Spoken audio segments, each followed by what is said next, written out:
So the second part of this documentary is racism today in 2020, 2021. Does it still exist? I would say we've done a good job in literally eradicating it. It's almost non-existent. If you don't know where to look, you might never see it. You might swear blind that it's non-existent and it doesn't exist anymore.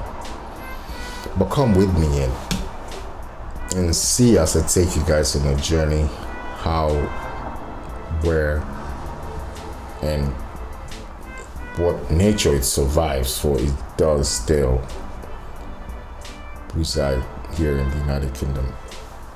I would always direct people to the borders if they want to see the effect of racism, because borders is where the conflicts occur, where people of different groups meet up, and that clash of one race is another, or one group or another. It's always at the borders. That's where the initial contact, first contact is made at the borders.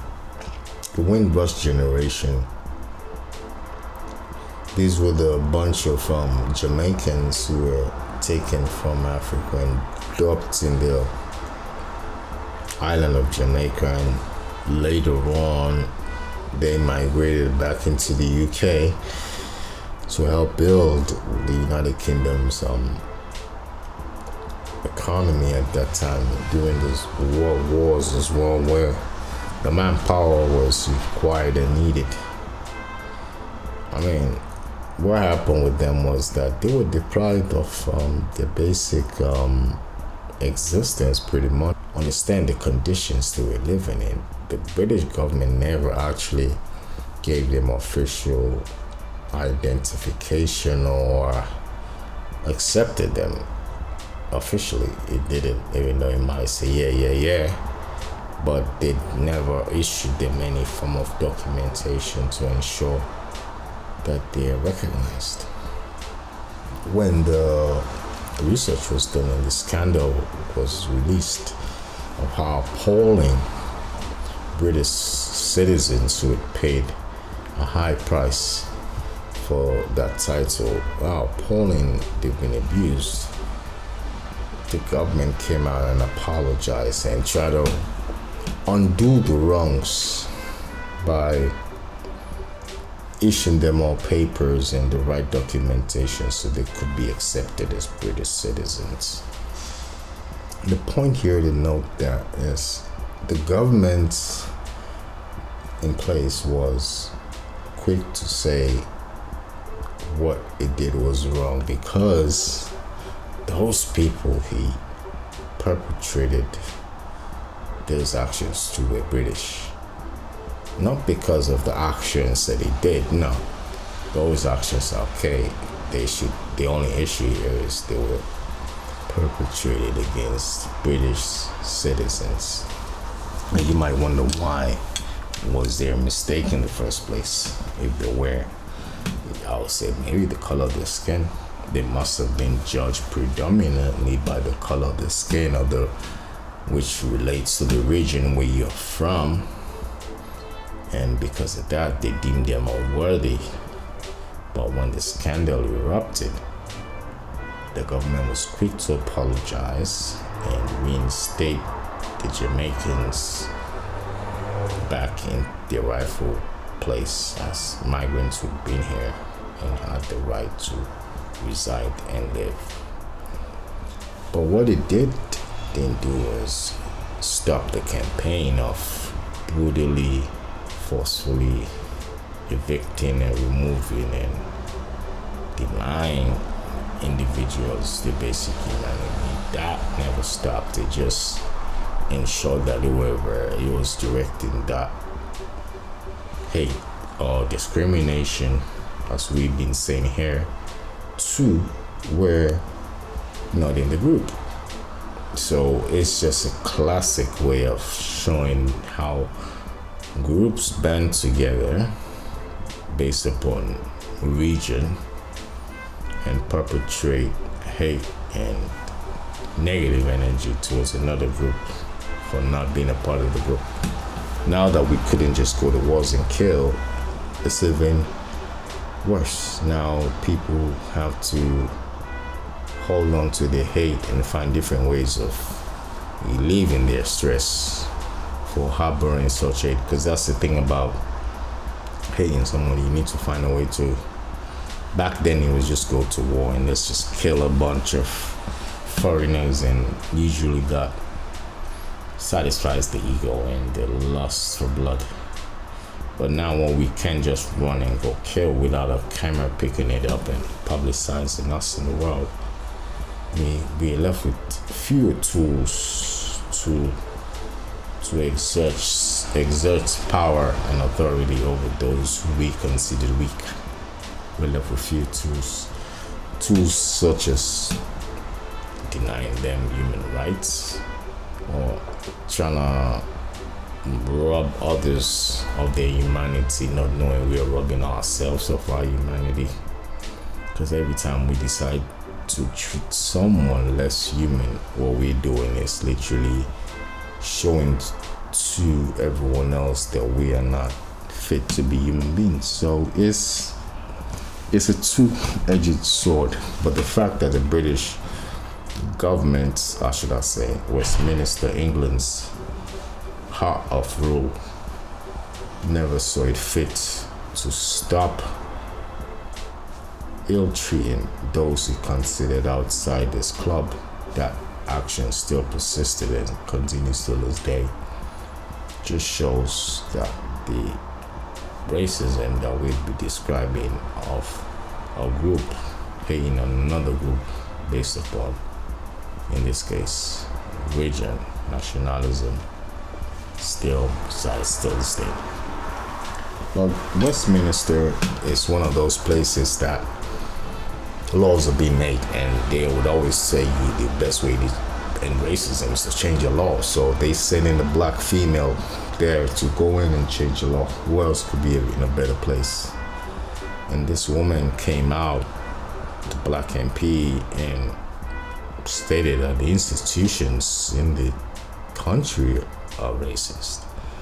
I mean, when she uttered those statements, the black MP in the UK, actually in London to be precise, getting pulled over and harassed like every other black individual gets to go through, when she felt that harassment, she had no choice but to criticize and come out right and state how racially, institutionally biased the United Kingdom is. Coming from my own mouth, the last place I would probably take pulling for an example here would be the Brexit situation.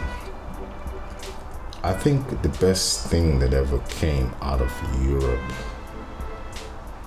in terms of morality and decency has been the European project. In fact, because it's actually part of the solution to the problems we've been seeing in the past of discriminating people based upon their religion, their color, their skin, or the region they're from, which is what the European project plays a dominant part in. And the European project, it unites all the nations, whether you're from Germany, Holland, France, Denmark, Switzerland, it don't matter. You can work, learn, study, live anywhere, and you will not be discriminated upon. That is the future. That's the future we want our grandchildren to inherit, a planet where it doesn't matter where you're from or who you are. If you got the ability, you should thrive. You will not be held back or stifled based upon your color, your skin, or the region where you're from, or your religion which you worship, which are all correlating factors. You usually find black Muslims from Africa. I'm not a Muslim, even though I'm black from Africa, but these are the parallels. And if it's Muslim, it's usually of a darker skin, and if it's not English, it shouldn't be white, but it's beyond race. That's the thing we took out of part one. It's not about black and white. It's deeper than that, because even in the Brexit cabinet, they made sure they had a migrant who migrated from India to Africa and from Africa to UK. They had someone like that to tell the world that we hate migrants. And if they've been from Africa to Asia, you would think they're multicultural. But yeah, putting in hostile policies, it's always good to get someone who you think will be affected. That way it feels like it's not poison. If you can convince your mom to be drinking it, she'll be like, yo, you see, it doesn't hurt as much. But we know better. We could see through the visage and understand it for what it is. Brexit is only gonna discriminate against Europeans.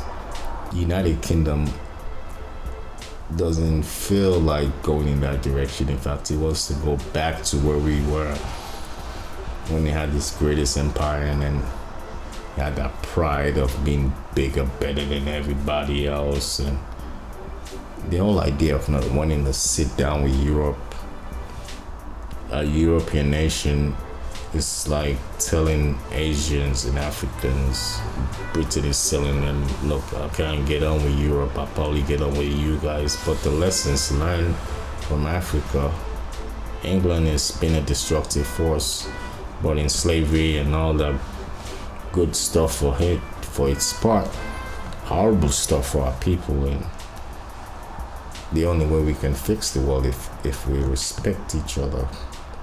Britain must respect itself and respect Europe before you can even turn around to Asia and Africans and say, yes, we were sorry for being so brutal to humanity in the world and trying to enslave everybody.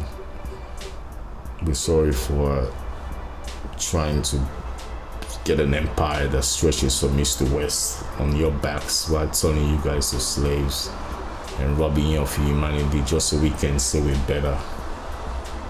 The only way that time will come is if we ourselves accept that that is not the way to go, and that the European project has simplified it and made a better world for us all, where we can all thrive based upon our abilities, not based upon the region or religion or skin color of an individual.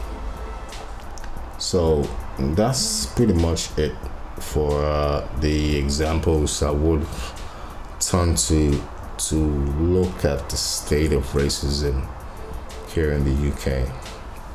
Just a quick recap. We saw that man was no different from the animal. If you put it in a cage with another group of man, he just wants to annihilate each other.